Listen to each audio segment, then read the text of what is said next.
너무 도시만 보지 말아라. 도시에서 소비 위주의 경쟁 위주의 삶에서 좀 벗어나서 좀 새로운 대안의 삶을 찾겠다는 도시의 삶을 자기가 버릴 수 있느냐가 관건인 것 같아요. 안녕하세요. 로컬 그라운드의 박우영입니다.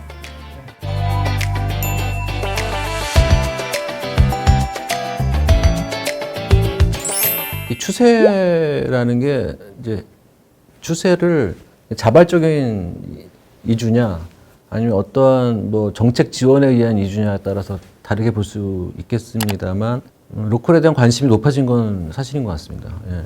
지방 소멸과 인구 감소에 대한 위기를 지자체들이 직접 피부로 느끼면서요. 지역을 되살리기 위한 노력을 하고 있는데요.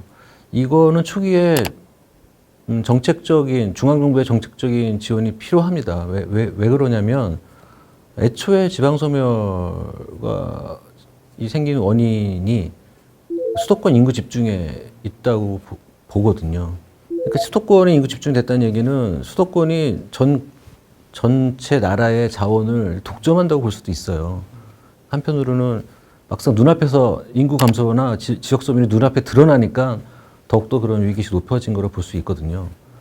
그래서 중앙정부는 국토 균형 발전이라는 명분이 있죠. 그래서 실제로 지원을 하고 있는데 대표적으로는 행안부와 이제 중기부 중심으로 해서 청년 마을 만들기 사업은 지역 소멸 위험 지역의 청년들을 지원해서 청년들이 그 지역을 이제 활성화시키고, 그러니까 청년들한테는 새로운 기회를 제공해서 청년들과 지역은 다시 활성화하는 도모를 해보자 그런 취지로 사업을 시작한 거고, 올해로 그러니까 3년 차죠. 3년 차.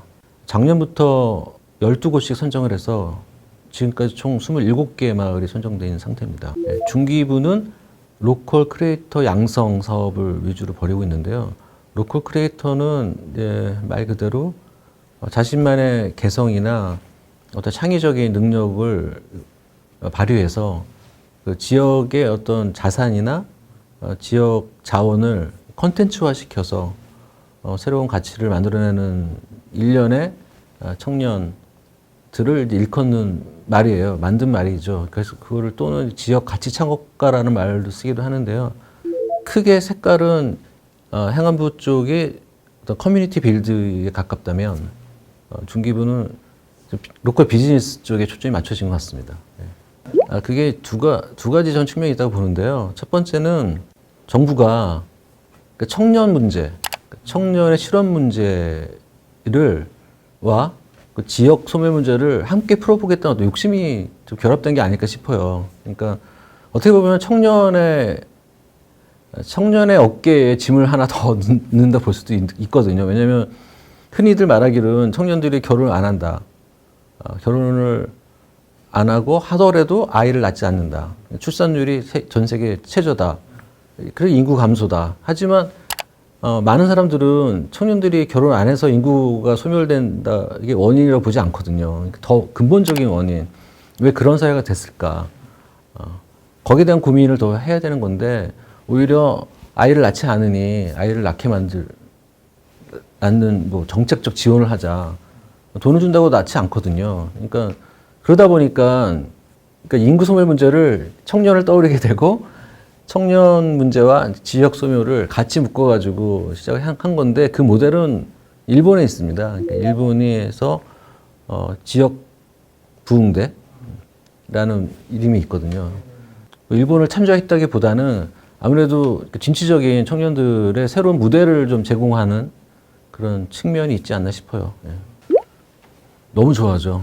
왜냐하면 이 중앙정부 예산이 지자체에 들어가는 거기 때문에 지자체 입장에서 볼 때는 뭐 반기지 않을 이유가 없던 것이고, 그리고 처음에 시큰둥하더라도 청년들이 뭐 예산을 따오니까 깜짝 놀라가지고 막 부랴부랴 막 돕는, 이제는 지자체하고 청년들이 사전에 협의와 교류를 통해 가지고 거버넌스라고 얘기하죠.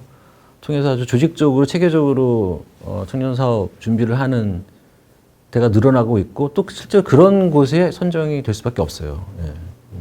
준비된 지자체가 결국 사업 선정을 받는다. 간단해요. 진심으로 하느냐, 진심이 없느냐. 그러니까 예산을 따겠다는 어떤 그 돈만 바라보고서는 대부분 실패하는 것 같고요.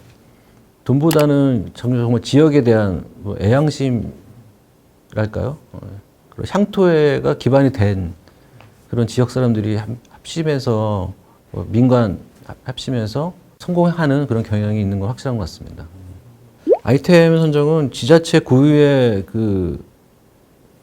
자산을 청년들이 재해석하는 경우도 있지만 지자체에서는 지역 사람들조차도 몰랐던 자신들의 자산을 청년들의 시각으로 재발굴해서 재현하거나 아니면 발전시키는 경우도 많은 것 같습니다.